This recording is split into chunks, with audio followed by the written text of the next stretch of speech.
رب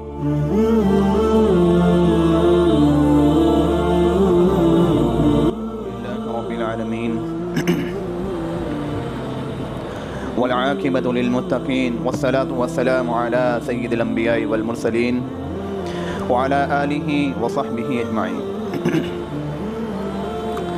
أما بعد فأعوذ بالله من الشيطان الرجيم بسم الله الرحمن الرحيم لقد جاءكم رسول من أنفسكم عزيز عليه ما عنتم حريص عليكم بالمؤمنين رؤوف رحيم۔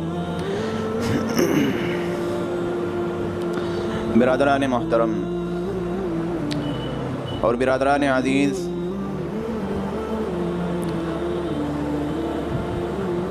حضور اکرم صلی اللہ علیہ وسلم کی ذات بابرکت،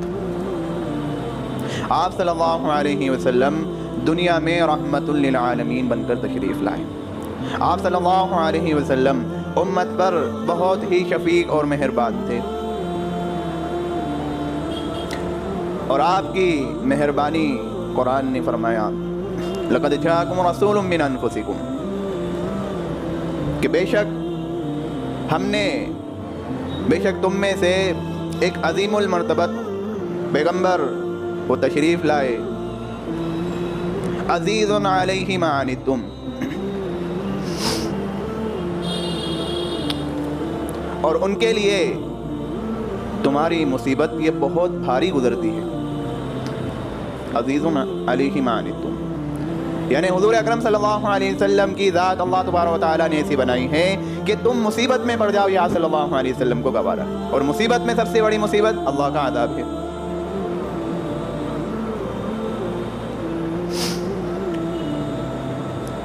تو اللہ تبارک و تعالیٰ نے مصیبت کو دور کرنے کے لیے رسول اکرم صلی اللہ علیہ وسلم کو دنیا میں بھیجا۔ حریص علیکم، وہ تمہاری دنیا اور آخرت کی بھلائی اور نیکی کے حریص ہیں۔ ہم کس بات کے حریص ہوتے ہیں؟ ہم اپنی اور اپنی اولاد کی بھلائی اور نیکی کے حریص ہوتے ہیں، لیکن رسول اللہ صلی اللہ علیہ وسلم وہ رحمت والا نبی، وہ رحمت دو عالم صلی اللہ علیہ وسلم امت کے لیے، امت کی بھلائی اور امت کی خیر خواہی کے لیے وہ حریص ہے۔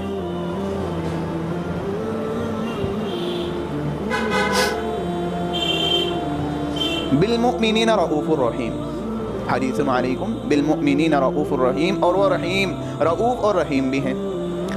یہ صفت رؤوف اور رحیم والی اللہ تبارک و تعالیٰ کی ہے، لیکن اللہ تبارک و تعالیٰ نے حضور اکرم صلی اللہ علیہ وسلم کو بھی یہ صفت عطا فرمائی کہ وہ تمہارے لیے مہربان ہیں، وہ تمہارے لیے شفیق ہیں۔ اور نبی سے ہماری محبت کیسی ہونا چاہیے؟ النبی اولی بالمؤمنین من انفسہم، مومنوں کے لیے تو نبی کی محبت ان کی جان سے بھی زیادہ ہونا چاہیے، ان کی جان سے بھی زیادہ عزیز قریب ہیں رسول اکرم صلی اللہ علیہ وسلم کی ذات۔ میرے بھائیوں، اللہ تبارک و تعالیٰ نے دو نعمتیں بے مثال دی ہیں، دو نعمتیں بے مثال بنائی ہیں۔ ایک نعمت اسلام کی نعمت، اسلام کے بارے میں ہے کہ آدمی کتنا ہی بڑا گنہگار کیوں نہ ہو، جب وہ اسلام قبول کر لے تو اس کے پہلے کے تمام گناہ معاف کر دیے جاتے ہیں۔ الاسلام یہدی من کان قبلہ، کہ اسلام پہلے کے تمام گناہوں کو معاف کر دیتا ہے۔ اللہ تبارک و تعالیٰ نے قرآن میں فرمایا الیوم اکملت لکم دینکم واتممت علیکم نعمتی ورضیت لکم الاسلام دینا، کہ آج میں نے تم پر اپنے دین کو مکمل کر دیا، اپنی نعمت کو مکمل کر دیا۔ تو دین کو، اسلام کو اللہ تبارک و تعالیٰ نے نعمت قرار دیا کہ یہ تمہارے لیے ایک نعمت ہے۔ اور دوسری نعمت رسول اکرم صلی اللہ علیہ وسلم کی ذات بابرکت ہے۔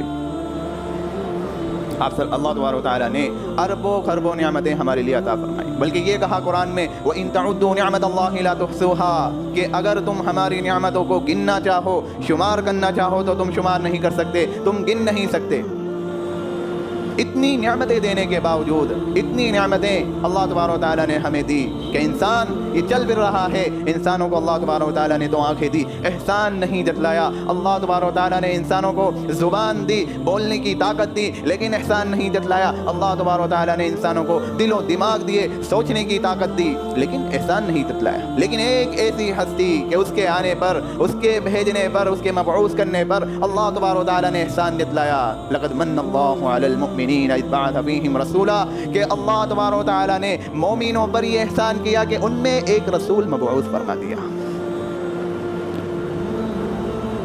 اللہ تبارک و تعالیٰ نے بے شمار نعمتیں دیں لیکن کہیں احسان نہیں جتلایا، لیکن رسول اکرم صلی اللہ علیہ وسلم کی ذات پر احسان جتلایا کہ ہم نے تمہارے درمیان تمہارے لیے نبی رحمت عالم صلی اللہ علیہ وسلم کو مبعوث فرمایا ہے۔ اور آپ صلی اللہ علیہ وسلم کل جہاں کے لیے، پوری امت کے لیے رحمت للعالمین بن کر تشریف لائے، اور آپ کی رحمت للعالمین سے ہر ایک کو حصہ ملا، آپ کی رحمت للعالمین سے ہر ایک نے حصہ پایا، آپ کی رحمت للعالمین سے ماں باپ نے حصہ پایا۔ ابھی دنیا ماں باپ کے مقام کو نہیں جانتی تھی، ماں باپ کے مقام کا دنیا کو معلوم نہیں تھا۔ رسول اللہ صلی اللہ علیہ وسلم نے آ کر وضاحت فرما دی۔ آپ صلی اللہ علیہ وسلم نے باپ کے بارے میں فرمایا الوالد اوسط ابواب الجنہ، کہ باپ جنت کا بہترین دروازہ ہے۔ ماں کے بارے میں حضور اکرم صلی اللہ علیہ وسلم نے وضاحت فرمائی الجنت تحت اقدام الامہات، کہ ماؤں کے قدموں کے نیچے جنت ہے۔ دنیا ماں باپ کے مقام کو، ماں باپ کے مرتبے کو ابھی تک نہیں جانتی تھی، رسول اللہ صلی اللہ علیہ وسلم نے آ کر بتایا۔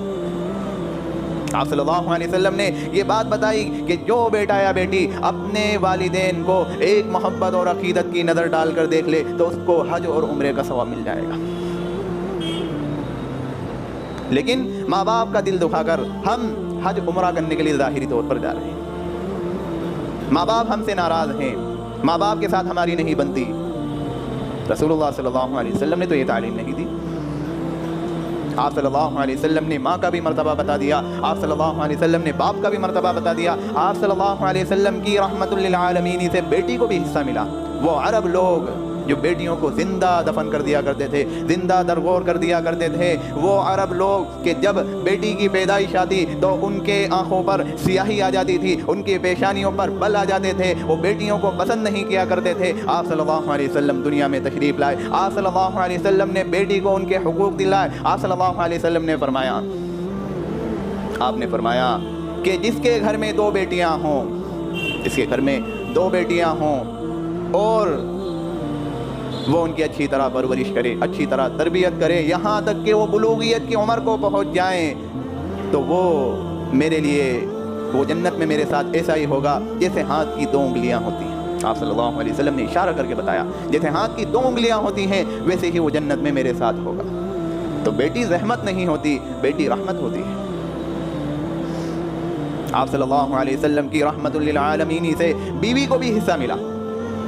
وہ عرب لوگ جو بیویوں کو کچھ نہیں سمجھا کرتے تھے، کوئی حیثیت نہیں ہوا کرتی تھی، جب وہ اپنی بیویوں سے اکتا جاتے تو نہ ان کو طلاق دیا کرتے تھے اور نہ اپنے پاس رکھا کرتے تھے، بلکہ بیچ میں ہی ان کو معلق کر دیا کرتے تھے۔ ان کی کوئی حیثیت نہیں ہوتی، ان کے حقوق کو تسلیم نہیں کیا جاتا تھا۔ لیکن رسول اکرم صلی اللہ علیہ وسلم دنیا میں آئے، آپ صلی اللہ علیہ وسلم نے بیوی کو ان کے حقوق دلائے۔ آپ نے فرمایا خیرکم خیرکم لأہلہ، تم میں سے بہتر انسان وہ ہے جو اپنے اہل خانہ کے لیے، اپنے بیوی کے لیے بہتر ہو۔ ایک موقع پر آپ صلی اللہ علیہ وسلم نے فرمایا دنیا ایک متاع ہے اور اس کا بہترین متاع بیوی، نیک بیوی ہے۔ آپ صلی اللہ علیہ وسلم نے ایک موقع پر فرمایا میں تمہاری دنیا سے 3 چیزوں کو پسند فرماتا ہوں، ان میں سے ایک چیز آپ صلی اللہ علیہ وسلم نے نیک بیوی فرمائی۔ یہ وہ ذات، وہ سراپا ذات ہے، وہ ہستی جس نے انسانوں کو انسانیت سکھائی، ان کے حقوق دلوائے۔ آپ صلی اللہ علیہ وسلم کی رحمت للعالمین سے شوہر کو بھی حصہ ملا، خاوند کو بھی حصہ ملا۔ دنیا شوہر کے مقام کو نہیں جانتی تھی۔ آپ صلی اللہ علیہ وسلم نے فرمایا کہ اگر اللہ تبارک و تعالیٰ کے سوا کسی اور کو سجدہ کرنے کا حکم ہوتا تو میں بیوی کو یہ حکم دیتا کہ وہ اپنے شوہر کے لیے سجدہ کرے۔ یہ رسول اکرم صلی اللہ علیہ وسلم کی ذات ہے، یہ رسول اللہ صلی اللہ علیہ وسلم کی تعلیم ہے۔ آپ صلی اللہ علیہ وسلم نے معاشرے کی تعلیم اور تربیت کے لیے ایک ایسے قول و فعل، اور آپ صلی اللہ علیہ وسلم نے وہ تمام باتیں ارشاد فرمائی۔ آپ صلی اللہ علیہ وسلم نے معاشرے کی بنیاد انصاف پر رکھی۔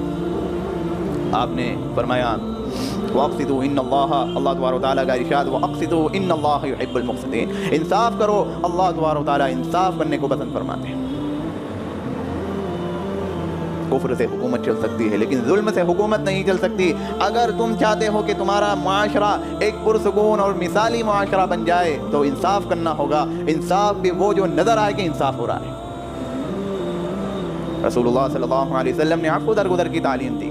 آپ صلی اللہ علیہ وسلم نے معاف کرنا سکھایا. آپ صلی اللہ علیہ وسلم نے ایک خوبصورت جملہ ارشاد فرمایا, سل من قطعک واعف عمن ظلمک, جو تیرے ساتھ ظلم کرے تو اس کو معاف کر دے. واحسن الی من اساء الیک, جو تیرے ساتھ برا کرے تو اس کے ساتھ اچھا سلوک کر.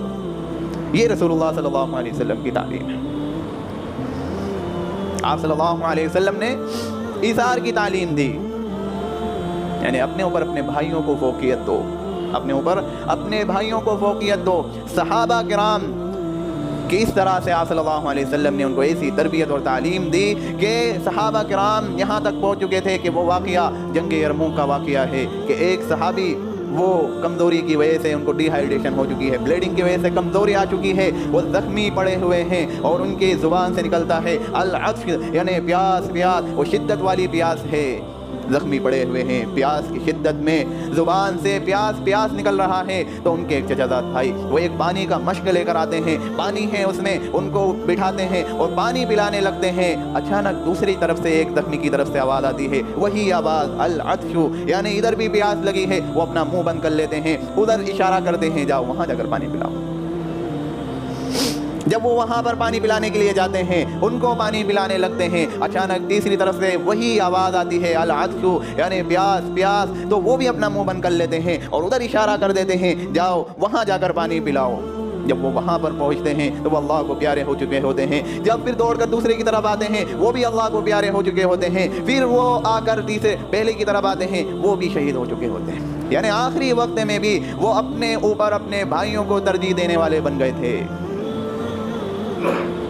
آپ صلی اللہ علیہ وسلم نے فرمایا کہ تم اتحاد اور اتفاق سے رہو, ولا تحسوا ولا تجسسوا ولا تباغروا ولا تدابروا, ایک دوسرے کی جاسوسی نہ کرو, ایک دوسرے کی ٹو میں نہ رہو, ایک دوسرے کے بارے میں اختلاف نہ کیا کرو. وکونوا عباد اللہ اخوانا, اللہ کے بندو تم بھائی بن کر زندگی گزارو. اور یہ بھائی چارگی میرے بھائیوں, جب رسول اللہ صلی اللہ علیہ وسلم مدینہ ہجرت کر آئے, اور آپ صلی اللہ علیہ وسلم نے ایک مہاجرین ہیں جو مکہ سے ہجرت کر کے مدینہ آ رہے ہیں, اور ایک انصار ہیں جو وہاں پر یعنی مدینہ میں رہتے ہیں, وہ انصاری, آپ صلی اللہ علیہ وسلم نے ان کی مواخات فرمائی. اور دنیا میں ایسی بھائی چارگی کی مثال اور ایسی نظیر کوئی پیش نہیں کر سکتا. بے ساز و سامان, سر پہ کوئی سایہ نہیں ہے ان مہاجرین کے. وہ یہاں پر مدینہ آئے ہیں تو وہ انصار, انہوں نے حسن سلوک کا ایسا معاملہ کیا کہ انہوں نے اپنے کاروبار میں انہیں شریک کیا, اپنے گھر بار میں انہیں شریک کیا, اپنی کھیتی اپنے باغات میں انہیں حصہ دیا. یہاں تک کہ وہ اپنی جو زیادہ بیوی, ان کی زیادہ بیویاں ہوا کرتی تھی, زیادہ بیوی رکھا کرتے تھے, اپنی بیوی کو طلاق دینے پر بھی وہ آمادہ ہو گئے کہ ہم طلاق دے دیں اپنی بیوی کو تاکہ ہمارے یہ مہاجر بھائی یہ ان سے نکاح کر لیں. ایسی بھائی چارگی اور ایسی مواخات کی مثال دنیا میں ابھی تک کوئی پیش نہیں کر سکتا. رسول اللہ صلی اللہ علیہ وسلم نے اپنے صحابہ کی ایسی تربیت اور ایسا تزکیہ فرمایا تھا کہ جبھی تو قرآن نے ان کے بارے میں یوں ہی نہیں کہا اولئک هم الراشدون اولئک هم المفلحون رحماء بینہم, وہ آپس میں محبت کرنے والے لوگ تھے. میرے بھائیوں, اگر کوئی رسول اکرم صلی اللہ علیہ وسلم کے صحابہ کو, کسی ایک صحابی کو کسی بھی اعتبار سے اگر برا بھلا کہے تو رسول اللہ صلی اللہ علیہ وسلم کے تزکیے پر, آپ صلی اللہ علیہ وسلم کی تربیت پر بات جائے گی. آپ صلی اللہ علیہ وسلم نے اپنے صحابہ کی ایسی تربیت فرمائی, اس لیے صحابہ کے بارے میں زبانیں بالکل بند رکھنا چاہیے. ہاں ان سے خطائیں ہوئی ہیں لیکن اللہ تبارک و تعالیٰ نے ان کو معاف کر دیا, وہ مغفور ہیں, اللہ تبارک و تعالیٰ نے ان کی مغفرت کر دی ہے.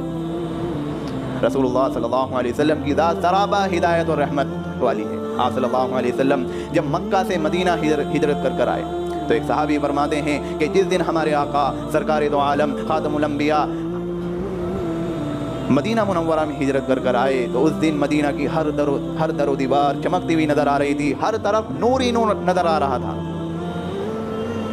اور وہاں کی چھوٹی چھوٹی بچیوں نے آپ صلی اللہ علیہ وسلم کے استقبال پر, آپ صلی اللہ علیہ وسلم کی آمد پر جو خوشیاں منائی. آپ صلی اللہ علیہ وسلم آ رہے ہیں, چھوٹی چھوٹی بچیاں کھڑی ہیں, استقبال کے لیے کھڑی ہیں, اور وہ شعر پڑا طلع البدر علینا من ثنیات الوداع وجب الشکر علینا ما دعا للہ دا ایھا المبعوث فینا جئت بالامر المطاع, اے ہم میں مبعوث ہونے والے نبی, آپ ایسے امر کے ساتھ, ایسے حکم کے ساتھ آپ تشریف لائے ہیں جس کی اطاعت کی جائے گی.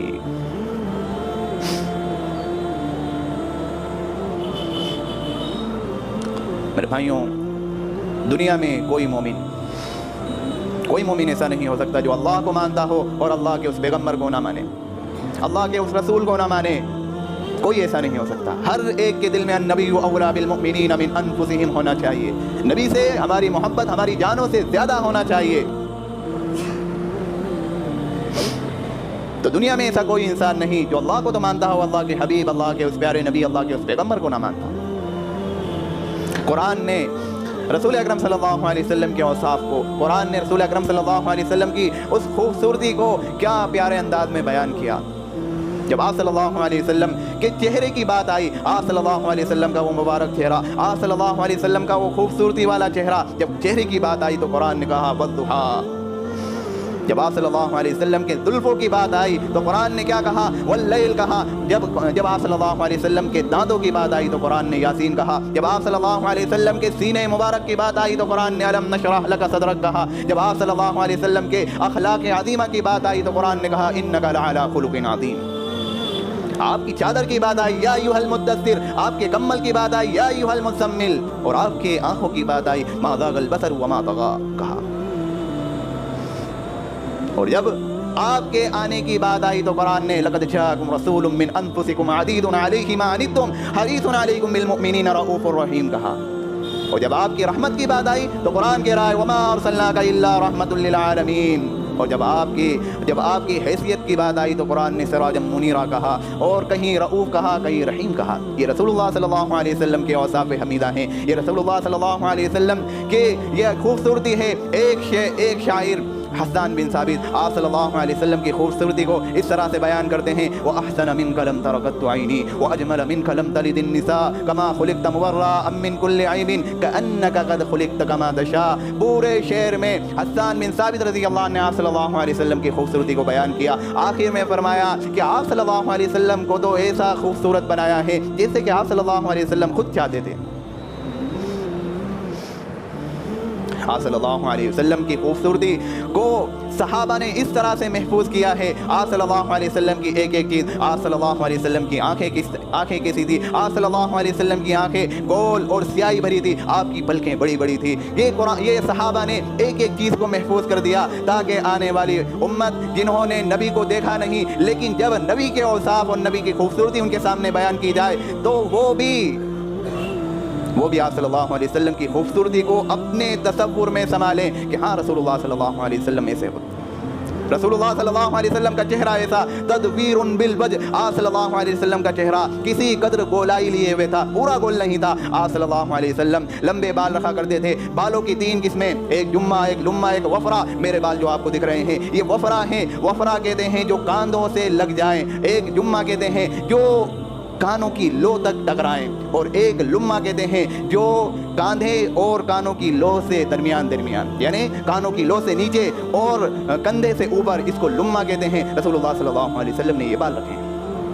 ایک ایک خوبصورتی کو، آپ صلی اللہ علیہ وسلم کی شمائل کو پڑھو، آپ صلی اللہ علیہ وسلم کے اوصاف کو تو پڑھو۔ آپ صلی اللہ علیہ وسلم کا پورا چہرہ اور وہ تصور میں نہ سما جائے تو نہ بتانا۔ تو میرے بھائیوں، رسول اکرم صلی اللہ علیہ وسلم کی ذات سراپا ہدایت اور رحمت ہے، آپ کی رحمت للعالمین سے ہر ایک نے حصہ پایا۔ میں کتنے حصے بتاؤں، آپ صلی اللہ علیہ وسلم کی رحمت للعالمین سے جانوروں نے بھی حصہ پایا، صرف انسان نہیں۔ وہ عرب لوگ جب ان کے ہاں بارش نہیں ہوتی تھی تو وہ جانوروں کے دم میں کوئی کپڑا لگا دیتے اور اس میں آگ لگاتے، جب وہ آگ سلگتی اور اس کی دم تک پہنچتی اور وہ جانور تڑپتا اور بدکتا اور اچکتا تو وہ جاہل قسم کے لوگ، وہ عرب، وہ ہنستے اور ہنستے ہنستے لوٹ پوٹ ہو جاتے، وہ یہ سمجھتے کہ اب بارش آئے گی۔ رسول اللہ صلی اللہ علیہ وسلم دنیا میں تشریف لائے، آپ نے فرمایا کہ تمہیں اپنے جانوروں کے ساتھ جو تمہاری سواری ہے، جس کو تم پالتے ہو، ان کے دانے کا بھی خیال رکھنا ہے، ان کے پانی کا بھی خیال رکھنا ہے، اور ان کے ساتھ اچھا سلوک، ان کے آرام کا بھی خیال رکھنا ہے۔ صرف جانور ہی نہیں، جناتوں کے ساتھ بھی آپ صلی اللہ علیہ وسلم، آپ کی رحمت للعالمین سے جناتوں کو حصہ ملا۔ آپ صلی اللہ علیہ وسلم نے فرمایا کہ جب تم قضاء حاجت کے لیے بیٹھو تو بسم اللہ پڑھ لیا کرو، دعا پڑھ لیا کرو، تاکہ ایک پردہ حائل ہو جائے۔ وہ جنات، وہ خبیث وہاں پر رہتے ہیں، وہاں ان کے درمیان میں ایک پردہ حائل ہو جائے۔ اور ہڈیوں سے، ان چیزوں سے تم استنجا نہ کرو، کیونکہ اللہ تبارک و تعالیٰ نے ہڈیوں میں ان کی خوراک بنائی ہے۔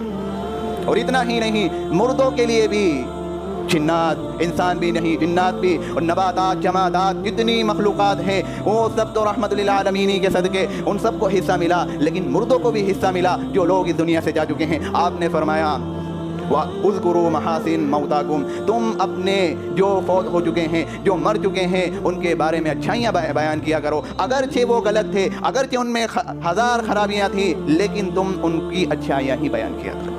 یہ رسول اللہ صلی اللہ علیہ وسلم کی تعلیم ہے۔ اس لیے میرے بھائیوں، معاشرے کی بنیاد رسول اللہ صلی اللہ علیہ وسلم کی تعلیم پر ہے، معاشرے کی بنیاد قرآن اور حدیث پر ہے۔ جب تک ہم آپ صلی اللہ علیہ وسلم کی سیرت کو نہیں پڑھیں گے، جب تک ہم آپ صلی اللہ علیہ وسلم کی سیرت کو اپنے اندر اجاگر نہیں کریں گے، ہمارا معاشرہ پرسکون اور مثالی معاشرہ نہیں ہوگا۔